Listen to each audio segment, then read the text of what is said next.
한 주간 편안하셨습니까? 벌써 대립 3주일을 맞이하였습니다. 이제 성탄이 불과 10일 남짓 남았는데요. 성탄을 준비하며 기다리시는 우리 교우님들에게 주님의 은총과 평화가 가득하시기를 주님의 이름으로 축원드립니다. 아멘. 대림절의 사람 세례자 요한은 이제 성탄이 임박한 우리들에게 우리가 어떤 태도를 취해야 하는지에 대한 그런 가르침을 손수 보여주고 계십니다. 그래서 오늘은 참고 기다리십시오라고 하는 제목으로 은혜를 나누고자 합니다. 세례자 요한은 먼저 우리에게 예수님께로 인도하라라고 권고하고 계십니다. 목자, 그다음에 스승, 부모는 공통점이 있습니다. 목자는 양들을 인도하고, 스승은 제자들을 인도하고, 부모는 자녀들을 인도하는 것. 이게 이제는 공통점이 있습니다. 목자는 양들의 이정표가 되어서 그 양들을 푸른 초장으로 인도해야 하는 그런 사명을 가지고 있고요. 스승은 제자들의 이정표가 되어서 참된 진리를 가르치고 넓은 세상을 향해 나아갈 수 있도록 인도하는 그런 역할이 있습니다. 부모도 또한 자녀들을 인도하여서 더 넓은 세상을 향해 나아갈 수 있는 그런 역할을 잘 수행하는 것이 바로 부모입니다. 이렇게 목자와 스승과 부모는 모르는 것을 좀 일깨워주고 또 각성시켜서 진리로 그리고 넓은 세상으로 인도해야 하는 그런 이정표 같은 그런 역할을 감당하는 사람들입니다. 오늘 세례자 요한은 당시 이스라엘 백성들과 또 자신의 제자들에게 지금 이정표가 되고 있습니다. 세례자 요한은 이스라엘 백성도 하여금 그들을 다시 하느님께로 인도하는 그런 이정표가 되었고요. 그리고 자신의 제자들을 예수님께 인도하는 그런 이정표 같은 역할을 지금 우리들에게 보여주고 있는 것입니다. 헤롯에 의해서 감옥에 투복된 세례자 요한은 이제 자신의 제자들을 예수님을 향해 보냅니다. 2절과 3절을 보시면 제자들을 예수께 보내어 오시기로 되어 있는 분이 바로 선생님이십니까? 그렇지 않으면 우리가 다른 분을 기다려야 하겠습니까? 하고 묻게 하였다라고 했습니다. 요한은 자신의 제자들을 이제 예수님께 이렇게 보냅니다. 그리고 예수님에게 질문에 대한 답을 얻도록 그렇게 계획을 하신 것이죠. 제자들로 하여금 예수님께 물으라고 하는 질문은 결코 세례자 요한이 예수님을 향한 질문이 결코 아니었습니다. 제자들의 한 이 질문은 너희가 예수 그리스도가 어떤 분인지 직접 듣고 보고 체험하라고 하는 것이죠. 세례자 요한은 이미 예수님을 보자마자 하나님의 어린 양이시다라고 하는 것을 이미 아셨던 분입니다. 이런 분이 다시 당신이 누구시냐고 다시 묻지 않으십니다. 원래 3절의 이 질문은 바로 제자들 너희가 예수님께 던져야 될 질문이고 예수님께로부터 답을 얻어야 할 그런 질문이다라고 하는 것이죠. 그래서 예수님께서는 요한의 제자들에게 이렇게 얘기하십니다. 4절로 보시면 예수께서는 그들에게 이렇게 대답하셨다. 너희가 듣고 본 대로 요한에게 가서 알려라.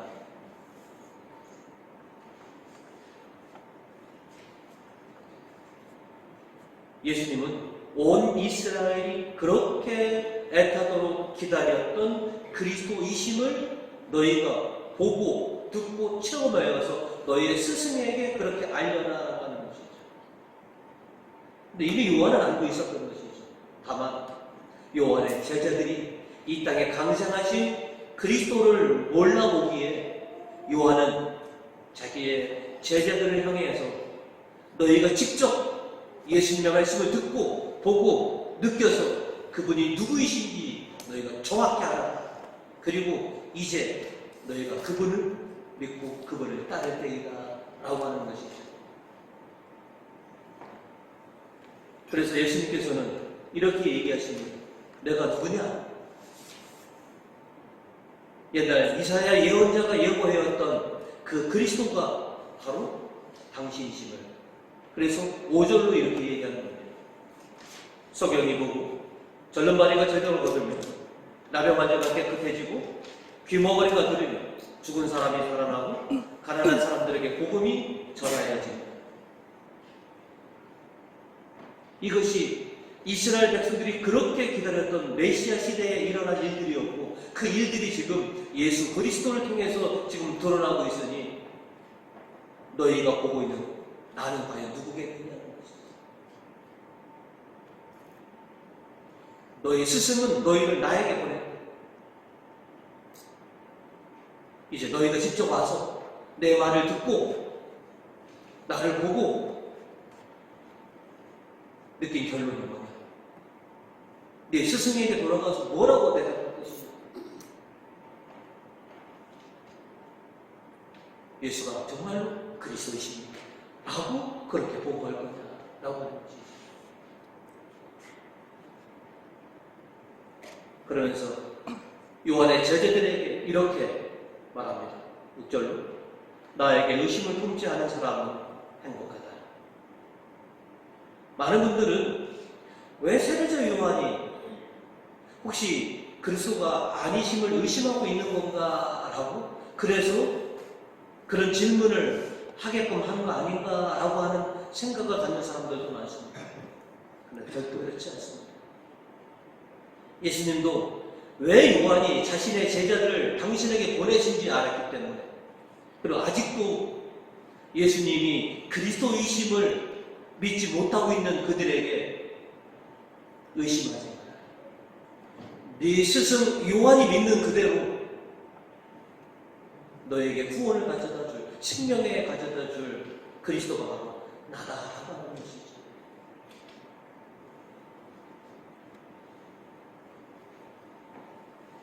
이제 요한의 제자들은 이제 예수가 누구이신지를 비로소 본인들이 이제 깨닫게 되는 것이죠. 그리고 그동안 가졌던 예수님에 대한 의문들, 예수님에 대한 그 의심들을 버리고 자신들 앞에 있는 예수야말로 진정한 그리스도이심을 확고하게 믿고 이제 그 예수를 따르는 사람들로 변화되어야 된다라고 하는 것이죠. 실은 요한이 자신의 제자들을 이제 예수께 보낸 이유도 바로 여기에 있는 것이죠.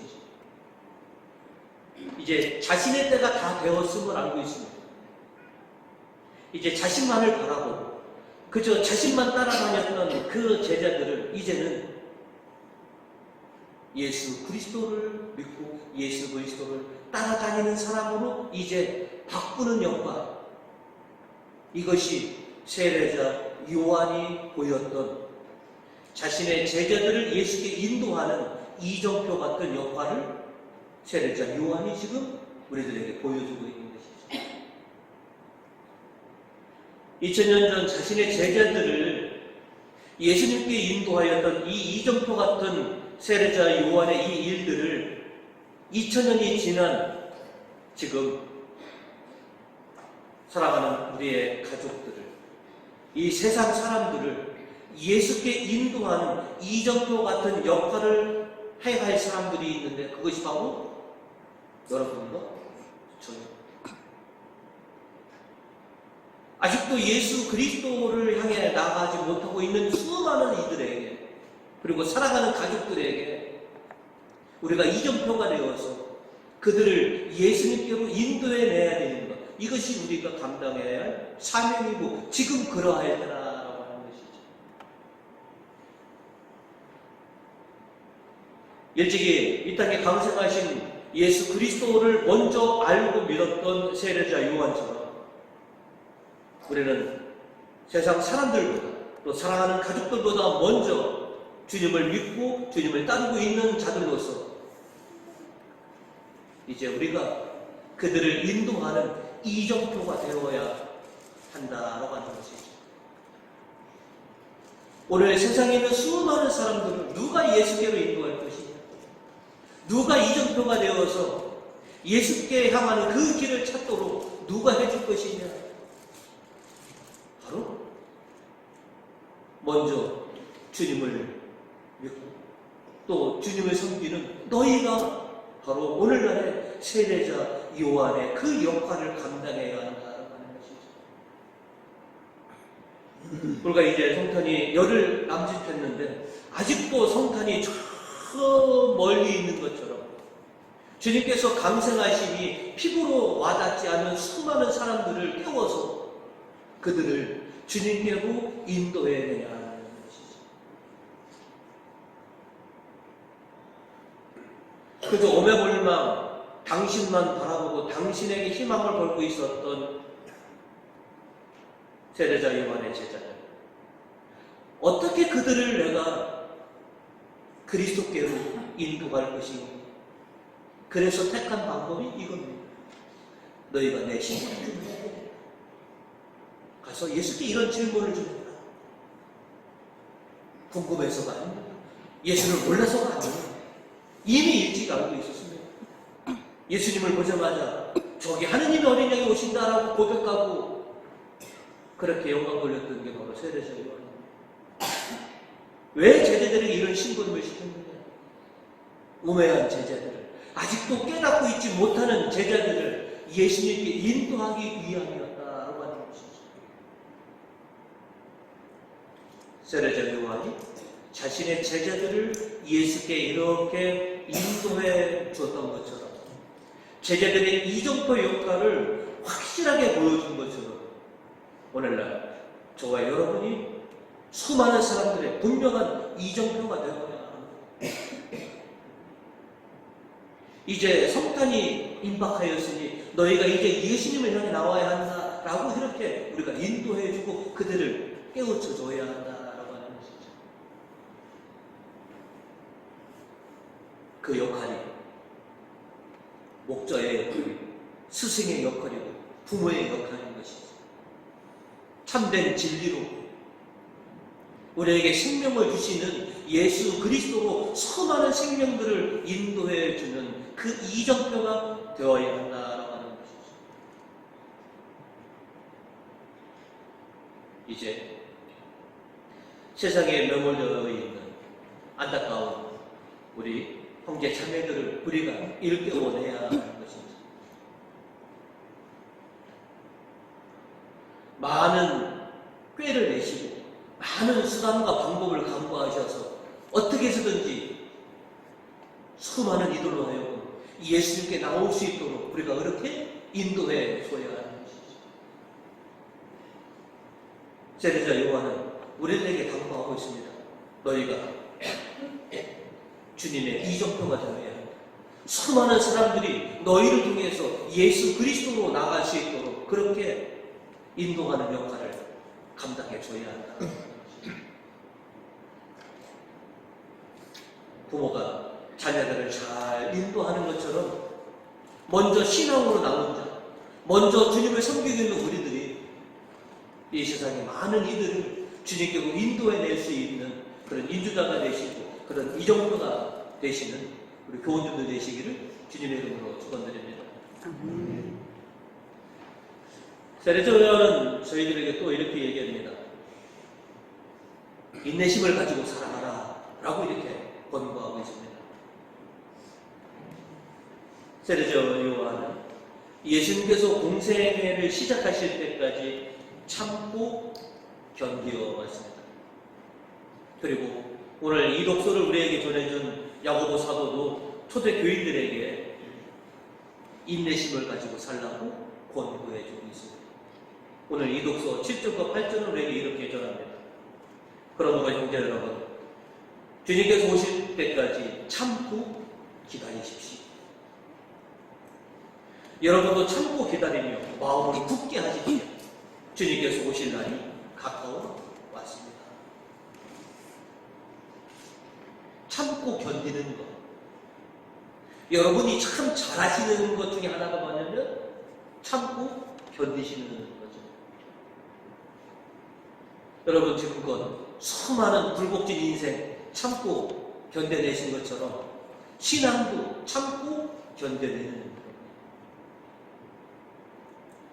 고단하고 힘든 시절을 참고 견디셔서 기쁨과 평화의 시대를 여러분이 맞이하신 것처럼 신앙도 참고 견디다 보면 기쁨과 평화의 날을 맞이할 그런 때가 올 것이다 라는 것이죠. 야고보 사도는 얘기합니다. 마치 농부가 씨를 뿌리고 땅의 소출을 그렇게 기다리는 것처럼 참고 견디십시오. 반드시 땅에 뿌린 이 씨앗은 수확할 날이 반드시 올 것입니다. 그러니 참고 견디십시오 라고 하시죠.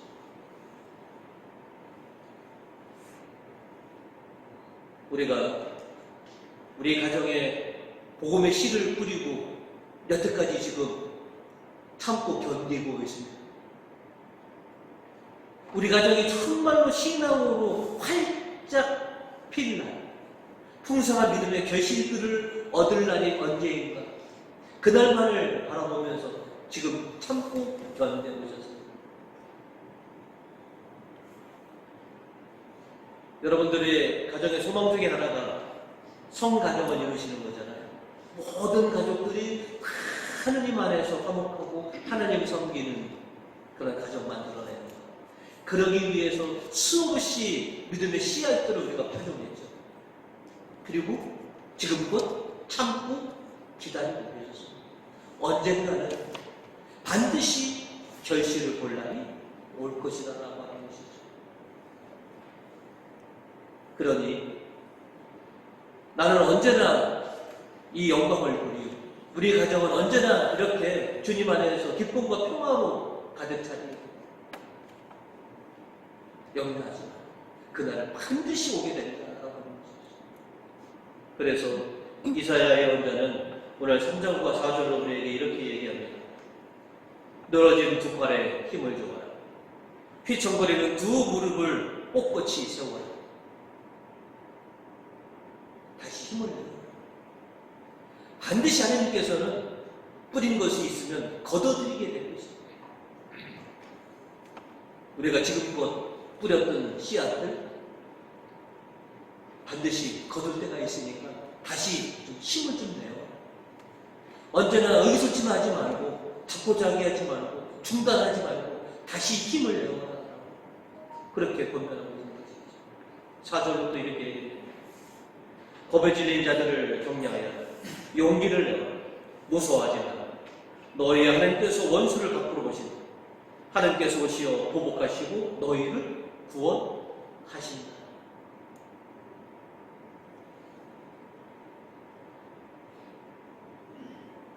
저는 보릿고개라고 하는 것을 모르고 살아온 세대입니다. 그러나 제 부모 세대는 그 힘든 시절을 다 겪으신 분들입니다. 힘들고 어려운 시절 당신들이 견뎌냈기 때문에 당신들이 참고 뭔가 애쓰셨기 때문에 저는 그 힘든 시절을 모르고 살아왔습니다. 언제까지 우리가 고생하고 언제까지 이렇게 힘든 일만 가져갈 것이냐? 아닙니다. 부모님 세대들이 그렇게 참고 허리띠 졸려먹고 그렇게 고생하셔서 지금의 편안한 시대를 맞이한 것처럼 우리의 신앙도 마찬가지입니다.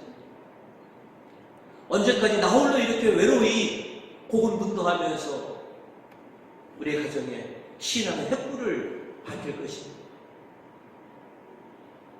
조금 더 힘내시기 바랍니다. 그럼 내가 비치는 그 빛을 통해서 그리스도를 발견하게 될 것입니다. 내가 여러분들이 뿌린 그 복음의 씨앗들이 반드시 꽃피우고 결실을 맺어서 여러분에게 기쁨과 평화를 안겨줄 날에 반드시 올 거다라고 하는 이 확신을 가지시기 바랍니다.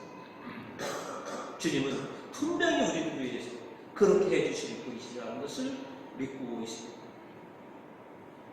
참고 견디시기 바랍니다. 우리의 수많은 신앙의 선배들을 좀 보십시오. 평탄하게 신앙생활 하신 분이 단 한 분이라도 계십니다. 우리들에게 이 복음을 전해주신 분들을 보면 순탄한 신앙의 길을 걸어오신 분이 단 한 분도 없습니다. 수많은 우여곡절 속에서 그렇게 우리에게 신앙을 전수해 주셨습니다. 이사야 예언자는 10절로 우리에게 이렇게 얘기합니다. 형제 여러분, 이독서 10절이군요. 고난을 참고 이겨낸 사람들의 본보기로서 주님의 말씀을 받아 전한 예언자들을 생각하십시오. 여러분이 아시는 그 어떤 예언자가 순탄한 예언자의 삶을 살아오고 있었습니다. 그런 분 한 분도 없었습니다.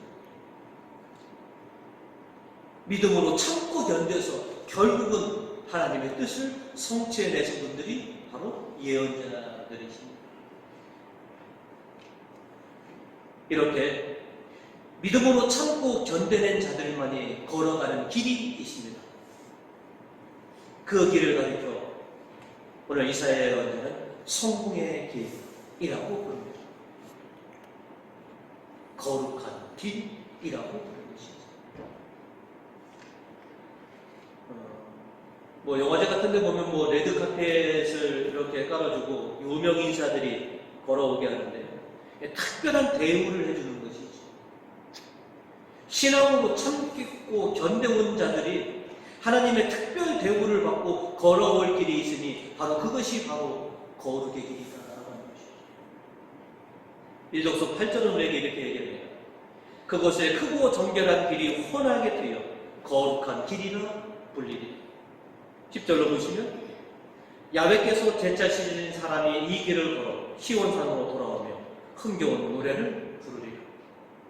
그들의 머리 위에서는 끝없는 행복이 활짝 피어나고 온몸은 기쁨과 즐거움에 젖어들어 아픔과 한숨은 간데없이 쓰러지리라. 야훼께서 제자시신 사람 믿음으로 참고 견뎌낸 자만이 하나님께서 특별 예우하시는 그 거룩한 길을 걸어서 시온의 거룩한 도성으로 돌아오리라라는 것이죠.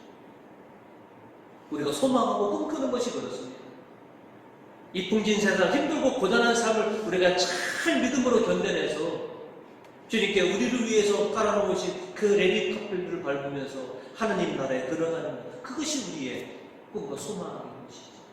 그리고 우리뿐만 아니라 우리가 깔아놓은 수많은 이정표를 보고 따라올 다음 세대들, 우리보다 나중에 신앙을 갖게 된 사람들을 위해서 우리가 이 거룩의 길을 걸어가야 한다는 것이죠. 기쁨과 평화의 날은 반드시 도래야 합니다.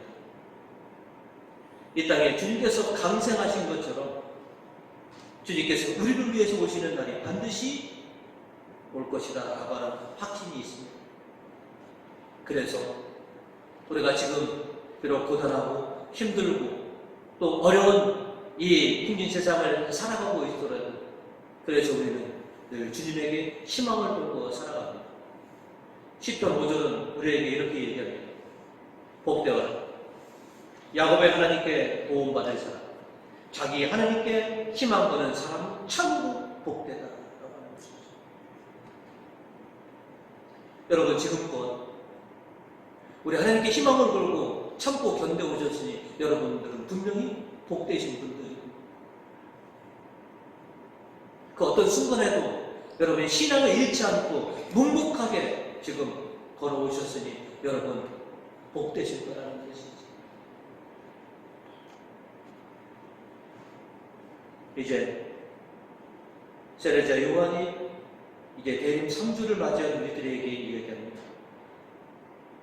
자신이 제자들의 이정표가 되어서 제자들을 예수 그리스도께로 인도하는 것처럼 이제 여러분이 수많은 이들을, 아니 여러분의 가족들을 예수님께 인도하시는 그 이정표의 역할을 충실히 수행하셔야 합니다 라고 우리에게 권고하고 있습니다. 먼저 되는 자, 먼저 주님을 믿고 주님을 따르는 우리들, 아직 주님을 따라오지 못하고 있는 이들을 잘 인도하여서 우리 모두가 정말로 기쁨이 넘치는 평화가 가득한 그 영광의 날을 맞이할 수 있는 그런 우리 교우님들 되시기를 주님의 이름으로 축원드립니다.